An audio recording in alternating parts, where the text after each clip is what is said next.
shoes. I might get some new shoes after this one. That might be an omen for me to get some new shoes. My husband's like, no, don't get new shoes. I'm actually I'm actually wearing Crocs right now because probably after this I'll go mow the lawn or something like that. But this is Gen X News Show we do on Wednesday nights. A lot of times I do this on my own, but tonight I have a guest. I have Ward Clark here, which I will bring in pretty soon, and we're going to talk about an interesting subject about trade and between China and Russia that a lot of people may not know about, but I think it's important for us to understand and also understand the strife that we are going through. Russia and China are going through right now. We'll get into that. But before we do, of course, I always encourage everybody to subscribe to the show and support me by sharing this show out on your X platform.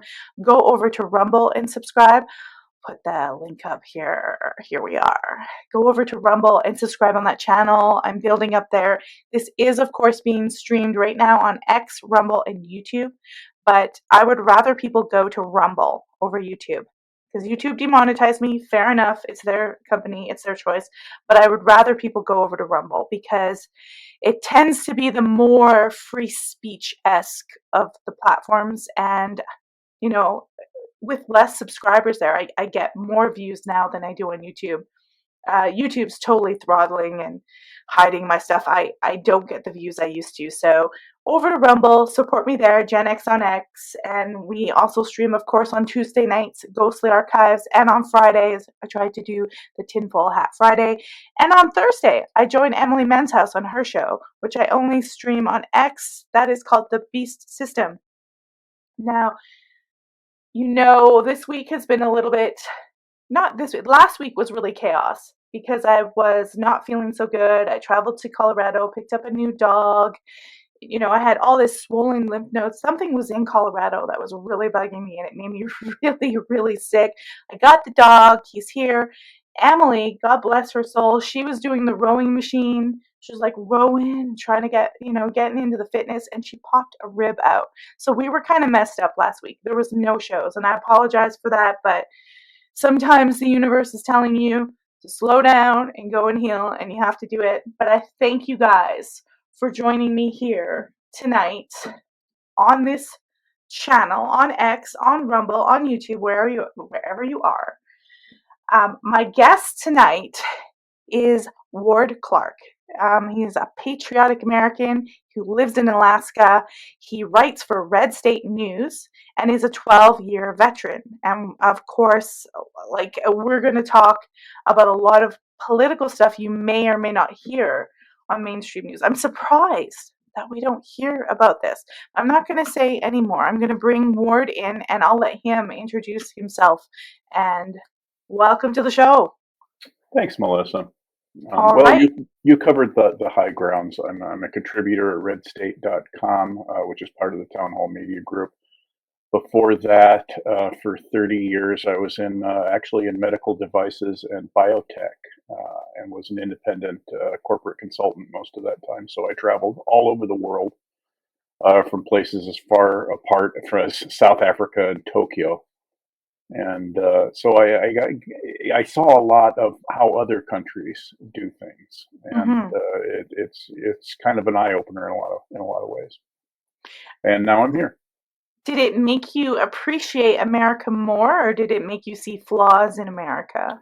A little column A, a little column B. Not so much South Africa. South Africa, I was there in 2010, and it was disintegrating even then. Now I have it on good authority because a guy I follow on YouTube who grew up there, and a lady I chanced to bump into in the San Francisco airport one time who also grew up in South Africa and fled, both of them. It's a nation in free fall. There's just nothing. It may be past the point of no return. But Japan, on the other hand, does a lot of things actually a little smarter than we do. Most of our major cities, and our major cities are in the process of self-destruction. I've written on this at Red State a lot. And it's a major concern. It's one of the reasons my wife and I left the Denver area and came up here, although it's not the major reason we came up here. Right. But it is a factor. Now, for all the chaos in our big cities, the crime and daily videos of someone just being punched in the face at random Yeah. or oddball things like that. But Tokyo is a much larger city, more densely populated, and they don't have those problems. Part of that, I think, is Japan since World War II has fostered a culture of respect. Yes. Now, the Japanese tend to unquestioningly obey authority figures automatically, which Americans Right, right, really don't right. do. We're not very good at that. But the main thing is Japan deals with housing, prices. Young people can move to Japan from the hinterlands to Tokyo, Mhm. or to Kyoto or Osaka or the major cities in Japan, and they can find affordable housing because Japan deals with that by vertical filing. There's all of these big, tall skyscraper apartment buildings, Right. and some of those apartments are like broom closets. You'll have to roll up your futon so you can unfold your dining room table and eat supper at night. But they're affordable. The other thing is Japan and even China, they don't have the kind of safety net we have here. You're expected to work in most of those countries in Asia, like Yeah. Japan and China, or you can't. Their safety nets, such as they aren't hammocks. You're expected to produce unless you're physically or mentally incapable of doing so. Yeah. I mean, it's crazy the system we have. I've worked all my life, and the only time I didn't was on maternity leave. Hmm. And I find it insane. Like it's almost like it's same with the crime in the cities. It's like we're all kind of a little bit corrupt.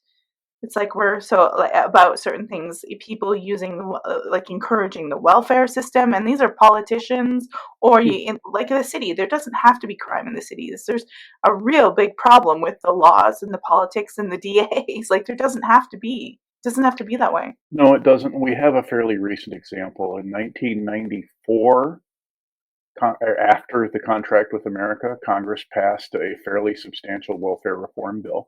And Bill Clinton signed it. I always will give him credit for that. A lot of other things he doesn't deserve credit for, but he did sign that bill, Mhm. and it put, for example, lifetime limits on how long you could be on welfare.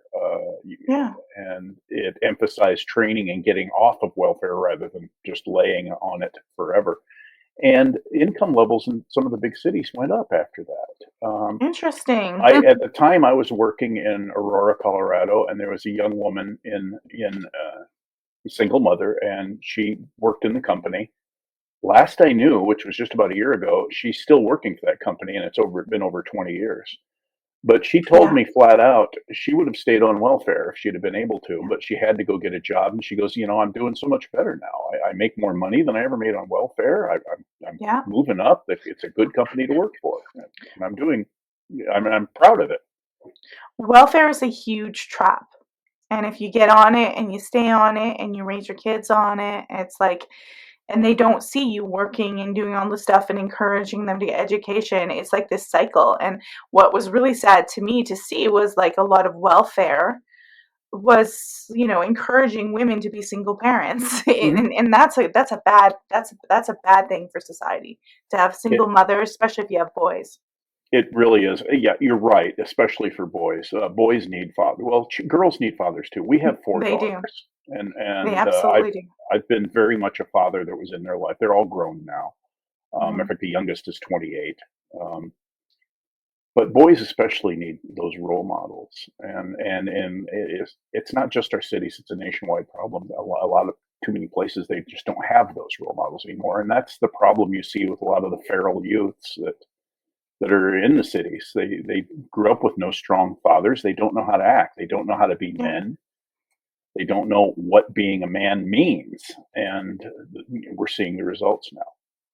Yeah, and I don't know if this was started from a government thing, but it seemed like people did better pre 1960s, 1970s. Some minority figure groups were doing better economically, having their own businesses, and it's just seemed to slowly over the past 50 years fall apart. Yeah, Yeah. the in 19 I want to say it was in 1940, the average urban the rate of out of wedlock births among urban black families was in the single digits.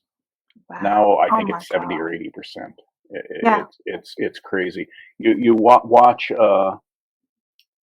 films from, say, Harlem in 1936. Someone sent me one a while back. Here's Harlem, night 1936. The men are all wearing suits and ties and hats, and the women are equally nicely dressed.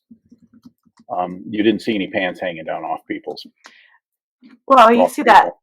everywhere. Like I used to work at Costco in Canada, and I can't tell you how many people show up in their pajamas looking like like a wreck just to grocery shop, and Hmm. I'd be like, "Can you not put a nice pair of pants and brush your hair and take a shower? Like, Even what's even wrong with some you?" jeans, even some Yes. jeans would be good. We see it occasionally up here. My wife and I have a place, a lodge about 20 miles north of here that we go for lunch every Saturday, and I'm just biased enough to my little community that I don't see the locals, or at least anybody I know as locals, and we know a lot of people. It's a small Hmm. town. When you see the kids coming in pajama pants, we all go behind our hands and go, "Yeah, they're tourists." So of course, we get a lot of, and the state, frankly, realizes a lot of its income from the tourism, so we don't mind the Right. tourists really. So when it comes to, because we're going to get into China and Russia, and obviously Alaska is probably affected by Russia, or Mhm. maybe you see it differently than other Americans do because of your proximity to Russia, and most Americans don't think about that. Well, no, they don't, and there's an element of that to it. It's been fairly recently. Again, Russia was trailing their bear bombers, the Tupolev bears, right down our coast, just outside the international limit. They've been doing that since the '60s, and those bears, Mhm. they've got an enormous range. They can stay up for, I think, 12 or 16 hours without refueling, and they can carry nuclear tipped cruise missiles. They're old, but like our B-52, they're still a fairly effective platform, and they just Mhm. like trolling us by flying them down the coast. They're not going to do anything. There's Right. F-22s at Elmendorf down by Anchorage that escort them down the coast, and if one of those made a hostile move, it'd be suicide. And the Russians know that. Right. There's a joke on Russian naval aviation during the Cold War. I understand the crews of those bears. The bears' role was maritime reconnaissance. They would go out and find the American fleet so that the backfires could come in with anti-ship missiles and hack away at them. But the bear was, it's a propeller-driven airplane. It's kind of slow. It's kind of Hmm. ungainly. It's not very maneuverable. And the joke was that their message when they found the American fleet was they would say American fleet, location so and so, Das Vidania Rodina, which means, goodbye fatherland, because they were going to get Wow. shot down as soon as the American detected them. So And I no, go ahead, finish. no, Sorry. it's a little bit of military people, no matter where they're from, are big on dark humor. So I always understood that I didn't realize until I started reading in about 2016, 2017, that Russia has been for decades doing a lot of development up in the Arctic area. And I always felt curious that Canada wasn't like heavily up there. And I know we wanted to get into that sort of trade route development that they were doing with icebreakers and stuff like that. Um, how long has Russia been developing that sort of North Sea trade route? The icebreakers have been exploring ways along the northern coast since the '50s. I think they've been trying, Yeah. and it's not the entire year they can keep that route open. But as far as Russia's push into Siberia, this has been going on for some time. I couldn't give you exactly how many years. I became aware of it in the '80s that they were starting to push up and develop. There's oil and gas in Siberia. There's gold, Mhm. frankly, which Russia is desperate for hard currency. Russia is basically a gas station with some nuclear weapons. Their Right. primary source of income is selling natural gas to Europe and maybe selling a few weapons on the side to various bad actors around the world. Uh, but there are rare earth minerals in Siberia, and not to mention just timber. Timber is a valuable resource. A lot of people forget that, but Hmm. wood is a very valuable, especially building wood. which oddly enough, as heavily forested as Alaska is, we have to import most of our building wood because most of our trees don't get big enough to produce Hmm. building lumber. Yeah, We just having a look at the Arctic shipping routes here, and it's kind of wow. There's a lot of things that could Yeah. go wrong. Well, there Wow.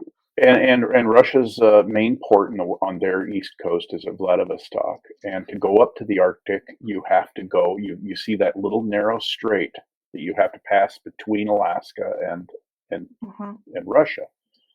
Uh, Everybody makes fun of Sarah Palin for the "I can see Russia from my house" joke Hmm. that was Hmm. actually Tina Fey, and but there are places in the Aleutians where you can, on a clear day, you can see the Russian coast. And there's just not a lot of distance there.